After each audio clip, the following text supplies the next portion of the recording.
Hi, this is Lupe Prado. I'm a career and life coach, and you're listening to Paid Vocation.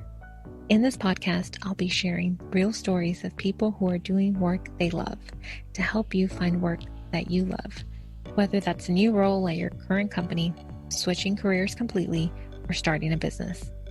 And if you're already doing work that you love, this podcast will be a place that you can come back to feel supported and uplifted. Thank you so much for listening. Grace, thank you so much for being on the podcast today. Thanks so much for having me, Lupe. It's an honor. So Grace and I met at a conference. Did we meet for the first time this year, or was it at last year's conference? Now I can't remember. I can't remember. I do know we connected online before this So past maybe it was the first conference, maybe. Maybe it I don't was, know. yeah. Maybe. So Layli Imadi hosts a conference every year, the Creative Educator Conference, and she just brings together so many good human beings, good women and men. And we got to sit next to each other at this year's conference, which is really nice. So nice.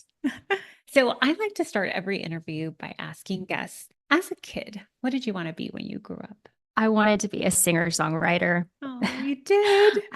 Yes. And it's fun to remember that. And I love that you asked this question because it just puts you in like this really playful place. But yeah, I loved singing and writing music, and I played the piano and the guitar. And yeah, I just loved being creative. And how do you think that connects to what you do today? Well, what I love about writing music, and I'm still trying to think about ways I can incorporate this into my life now, actually, because I just think it's so valuable to incorporate playful moments and just creativity. Yes. And just because I want to have a hobby again.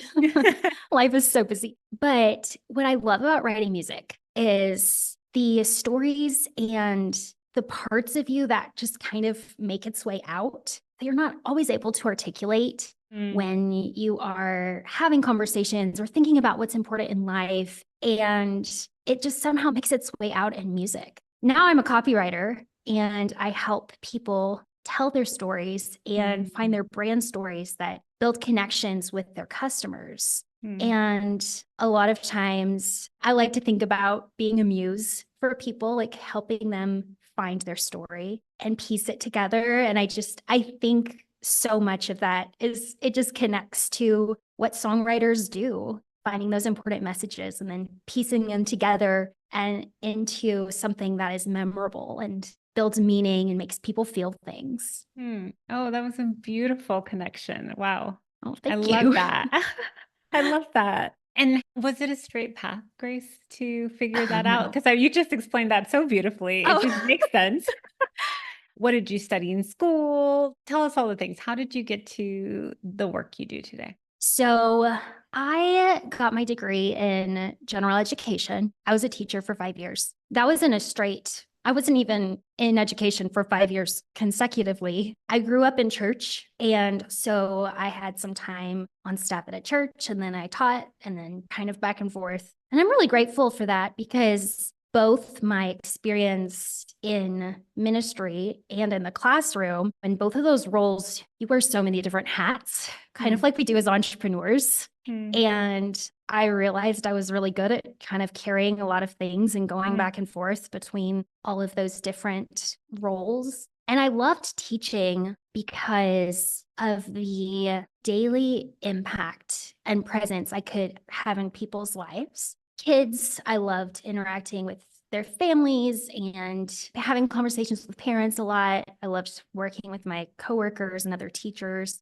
I really wanted to be in education for a while, but I'm an ambitious person and I wanted to grow. I wanted to lead. And the leadership roles that were available to me at the time, and the ones that I felt like where I was able to really utilize the skills that I had, I didn't feel like they were the right fit. And that realization kind of all came to me during the pandemic, when everyone was kind of pivoting at the time. I actually really thrived as a teacher during the pandemic, because what I loved about teaching was the creativity that I could channel to teach kids, because kids learn so differently. And I take that as a challenge, because it just challenges me to teach in a lot of different ways at the same time. And so I did that, and it was challenging for a lot of people, but for me, I learned a lot about myself, Hmm. but it just didn't feel like there was a future for that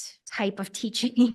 Everyone was really struggling with that. And so I decided, okay, well, what if I pivoted and did something that challenged me in those same ways, but incorporated teaching, incorporated creativity? I actually started a business helping other teachers during that time. Oh, interesting. I was really passionate about productivity. That sounds so funny right now because usually productivity nowadays seems like a negative topic now.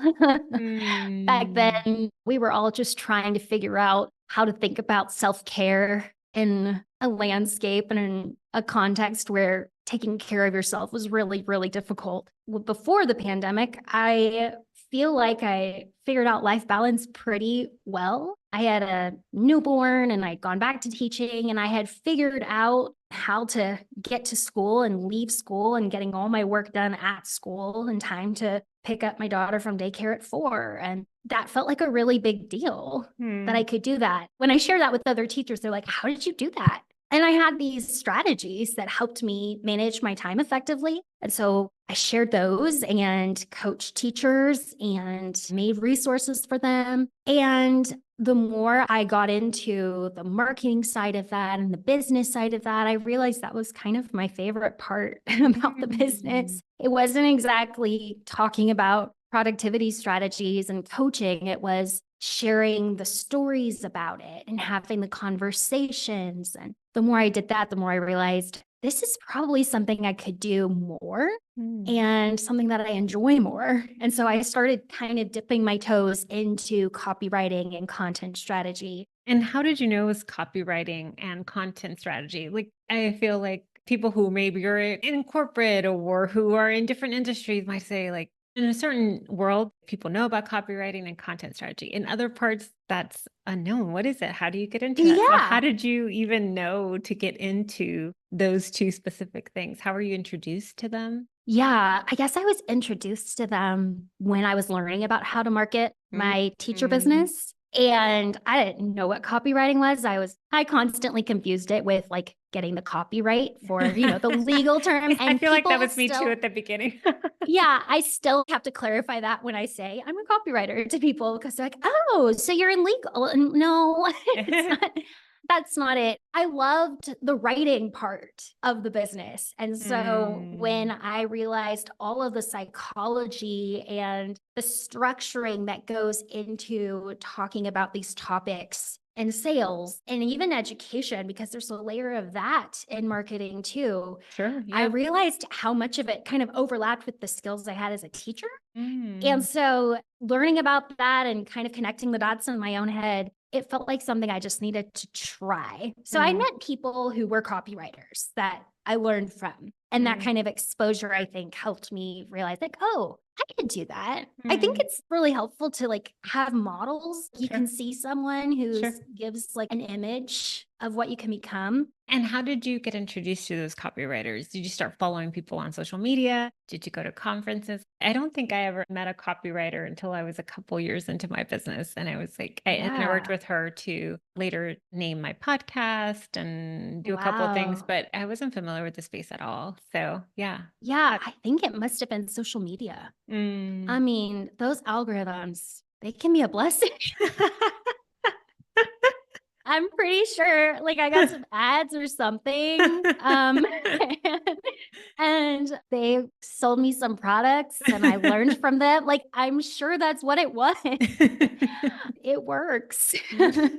So yeah, I think that's how I was introduced to them. And then I went to conferences and met some in person and made some friendships. Yeah, I think it was just kind of like a Pandora's box from there. Yeah, that's awesome. Were you still working as a teacher or did you leave to start your business coaching other teachers and then copywriting? Like, what was that transition? So Yeah. yeah, so I left before I started my business. Okay. Like, Before because you it even was right started the teacher around piece, even before I coach. even started the teacher piece. Yes. And I guess I left teaching and decided, I think it was a huge privilege for me to be able to do this, but I took some time, stayed home with my daughter because I didn't want her in daycare at the time. and then figured out how to structure my schedule at home with her and run my business at the same time, or start my business. And so I And want did to you have say, a partner support, savings? How did you make that work? You said you had this privilege to do that. I definitely had my husband's support. He pretty much took on the financial burden at that point. We Yeah. were using my medical insurance at the time. And so we kind of had to get creative with like insurance and benefits at that point. Oh, thank you for sharing all that, because I think that's important for people to hear. It's like, hey, if there was like a partner support or savings or something, how did people do it? No, How that's do people? really important. Yeah, I think that's really important contextually. My husband took on a lot. He definitely believed in me and wanted to see me succeed. And to be honest, that did cause a lot of self-doubt because, you know, when you're used to contributing Yes, financially 100%. and you're not anymore, because I wasn't, I was starting from scratch. Right. You had to build it up. Yeah. And I questioned my motives a lot. Like, what am I trying to do here? Interesting. What is this Yeah. about? Is this about helping people, or am I trying to prove something? And I don't know. To be honest, I think maybe it was a combination of things at the time. What things do you think? I think maybe I was trying to prove myself. I was trying to make a space for something that I didn't feel like existed in any other places. I wanted to see if it was possible for me to be this version of myself that I saw. What version was that? Was that the entrepreneur version? Was figuring it out, solving this challenge? Like, what version did you want to see in yourself? I think the entrepreneur version, the leadership version, I just wanted to create an opportunity for myself. And looking back, I think a lot of times I felt selfish for doing that. But I do know that I also helped a lot of people. Yeah. And I kept thinking too about the image I was creating for my daughters because I wasn't contributing financially at the time. I was working. I was working constantly. But I was Let's taking make sure a we're risk. clear. Yes.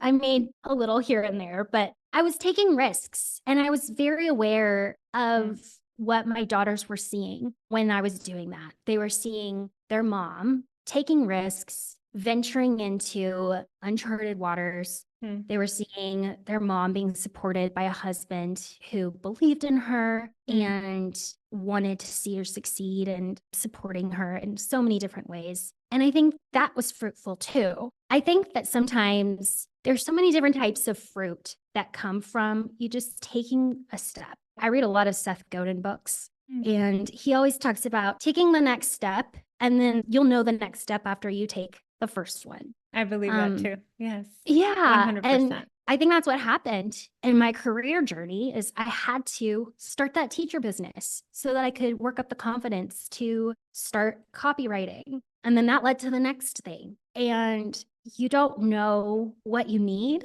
sometimes, but you've got to take the first step of action in order to figure out what you actually have to work with and then what you need next. I think that was the case for me.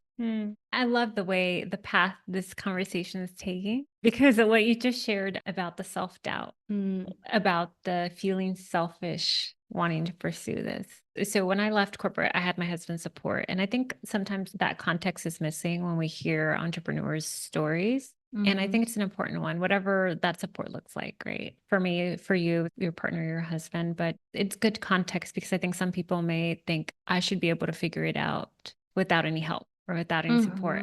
And I also felt a little selfish at times, right? When I was trying to figure it out, or like I'm not at the very beginning charging very little, making very little, and trying to figure it out, trying to just learn all the business. And yeah, you start questioning yourself. And that's part of the journey, right? The growth journey to get us to where we are today and the next step. But it's something that I don't know that a lot of people talk about. Yeah. And I think I agree with you. I think it's really important because, well, my husband, he's an entrepreneur as well. Oh. So when he started, he had support in one way or another. Now he's owned his business for decades and it's taken different avenues and he's pivoted in various ways, but he had support too. And so it looks different for everyone and just kind of understanding that everyone starts somewhere And as much as you feel like you might get confidence from doing this or that completely on your own,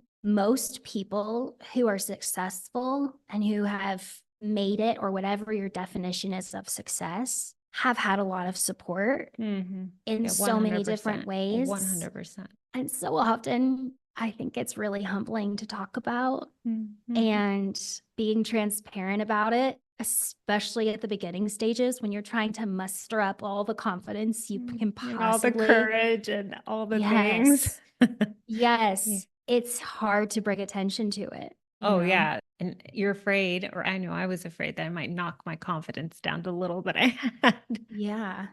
But it's important to talk about it because we do need to lean on the support we have available to us. There's a book, an entrepreneur book that I read that I recommend to clients who are wanting to start businesses or who have their own businesses. I coached a bunch of physicians last year and telling them about it. But basically it's called Who, Not How. So that in Western society, we think about, how am I going to get to that goal? How am I going to reach that goal? How am I going to do it? And that the better question is, who can support me? Who can help me reach that goal? So I started a podcast. I hired a podcast editing team. Shout out to the best team, Declutter. And they have helped me stay accountable. And now it's almost 4 years since I started the podcast. But I don't think I would have made it this far had it not been for the team, right? Our babysitter who comes in and helps us, right, is another person. The team who's fixing the irrigation is a who. So thinking about the who in your life and who can support you in your goals and dreams. And it sounds like your husband was one of your who's through that. And I'm sure it's still now, but very much during that early stage of your business. Yeah. And I think you kind of made me think more about all the other who's in my business too, who've helped me, because so I've had my copywriting business for about 3 years now. And I've tried so many different marketing platforms, so many different types of funnels. I've tried it all. I should say that. And more than ever, I just believe that the power of referrals, the power of relationships. Oh my gosh, yes. That is what structures your business. And that is the backbone of your business. Nothing will make you grow more than the people in your community, the people in your network. That is the most effective business building strategy ever. And so those who's, I think what you're talking about, are really, really important. We were talking about the conference where we met, and Natalie Frank talks about this all the time. The people in your community, Natalie Frank was a speaker there, and she's got some really, really great books about community. But the people in your community are so, so impactful to your path and your journey. Yeah, I love that you highlighted that. And do you mind sharing some of the who's in your life? Oh my goodness. Well, I mentioned my husband. I'm thinking about the people closest to me. I've heard it said that when you have an idea, you should be really careful who you share it with originally, because the people who care for you are going to be the most honest with you. And they're going to they're just going to tell you, I think this is going to work, or I don't want you to get hurt. So I just want you to know these things. In fact, I remember that conversation with my dad when I told him I wanted to be a singer-songwriter. And he was like, well, Grace, these are the things you have to think about. Because they love you. Yeah, exactly. But oh my goodness, the friends that I told about my business and who have continued to ask me about it and have just like created a relational space for me to talk about it and speak it into existence. They have been so monumental in this journey. And I think sometimes they ask me about it and they don't even understand. They don't understand what copywriting is. They don't understand what it's all about, but they still ask. And I think that has just meant the world and does so much for me, even in my subconscious, like knowing like, oh, this person sees this part of me. And I have hired support for childcare for my 2 daughters. That was really important when I had my second daughter. So I have a 5-year-old and an almost 9-month-old. They're wonderful. I love being a mom. I struggled a lot when my second was born, trying to figure out, how do I bring all these pieces of myself to the table again? Because I took some time away from my business to heal. But then, just like so much of life changes, I think your body changes. I think your brain changes. I think your priorities change. I wanted to figure out how to set up my life to where I can enjoy being a mom. I could create the type of family life that I wanted to have, but then also be able to champion my business into a new existence, I guess. And that was really hard for me.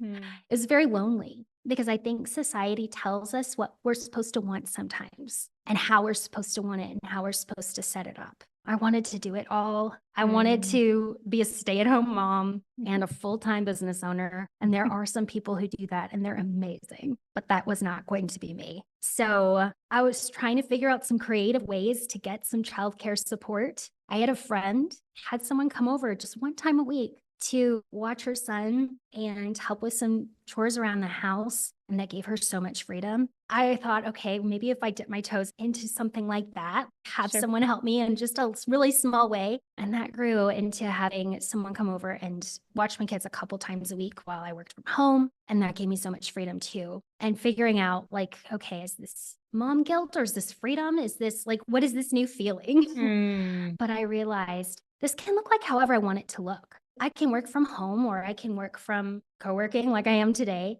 but it's interesting how that kind of opened my mind to creating and structuring my career and my family and kind of asking more what if questions. Oh, I like how you said that, your what if questions. Yeah, it's interesting because I think part of the culture here in the US, at least, is with women who are mothers, there's like this kind of expectation that you should do it all, right? And be the best mom. And then if you're working, also be the best working mom. And there's all these things, play dates and activities and camps, and there's all these things. And my husband was the one who first kind of introduced it before I even knew about who, not how, before I even started on all coaching. And he suggested I get help around the house. Someone to come help me clean because I was working 80 hours a week at the time. And I thought, no, I cannot do that. My mom did it all. She worked and she cleaned and she very like traditional Mexican family. And I can't do that. Then I started getting more help and more support. And every time I asked for more support, there was like this little bit of growth to feel comfortable, to stretch myself to feel comfortable and not feel guilty about that. And then once I get comfortable, then it's like, oh, duh, this makes sense. Of course. And now I love coaching clients when they don't have any support to allow themselves to have help. Sometimes it's not even a financial thing. Sometimes it's just the thought never even occurred, right? So sometimes it's like, I didn't know that I could do that. I'm allowed to do that. Anyway, so I'm glad you're talking about this because I think someone is listening who could probably use a little more help. Yeah, it changed the way I saw my time because I think there's so much to be said about like when you pay someone to do something, or even when you ask someone to do something for free. Oh my goodness. When you're asking a friend to help watch your kids, or if you hire a babysitter or whatever, you are attributing a certain value to their time because like think about how hard it is to ask for help. It's because you value their time so much. And then when you pay someone for their labor, you are valuing their time, right? And so then you start looking at your time like that through that number lens or through that relational lens. Like you start seeing it a little bit differently. I think identifying your time with value in that way, sometimes you need someone else in that context to attribute value to your time too. Oh, I love how you put that. Yes. I think that can change it for you sometimes, especially kind of like what you said. I came from a family similar. Like I saw my mom, she did everything. And so I just had the same expectation for myself. And I don't think that says anything about, I think her time was so valuable. It was just spent in so many different ways. But I think when you ask for help, it just changes something inside of you. Yeah, it reminds me of a quote that said, some people think that asking for help is quitting and that actually asking for help is not quitting, right? It's like you're asking for help because you don't want to quit. And so I find the work that I do so fulfilling and so important, so vital to me that I ask for help and I'm willing to receive help, like accept the help. People or my mom always wants to help. my sisters want to help. So if I'm willing to receive that, it's really beautiful. I know some clients will think about, and I used to think this way too, that I'm taking from someone. When I'm taking their time, I'm taking whatever. There's this really great feeling when we give, right? It's like when you give a present and you can't wait for them to open it. And there's this great feeling. And when we don't allow the other person to give us something, or we don't receive, we're taking that joy away from them, that joy of giving. And so to allow that. And my coach once said to me, if you don't accept all the wonderful things that are coming into your life, they stop coming. So allow all the gifts and the beautiful things to come into your life so they can keep coming. Allow that to happen. And I thought, oh, that's so beautiful. I don't want to block those blessings, those beautiful things that are coming my way. So always allow them or receive them. I love that. I love that so much. So Grace, how can people learn more about you? How can people follow along? They can connect with me online. My website is gracemarygriffith.com, and you can find me on Instagram and LinkedIn at Grace Mary Griffith as well. I share a lot more there, mostly about copywriting and marketing. I share some personal stuff too, so always excited to connect with other people there. Awesome. Well, thank you so much for being here. I love this conversation. Yeah, thank you so much for having me. Thank you so much for listening to this show. I hope that you found the episode helpful. And if you like the show, please subscribe and don't forget to rate and review. I'd also love to connect on Instagram. Send me a DM. I'm at Lupe Prado Coaching. I'll talk to you soon.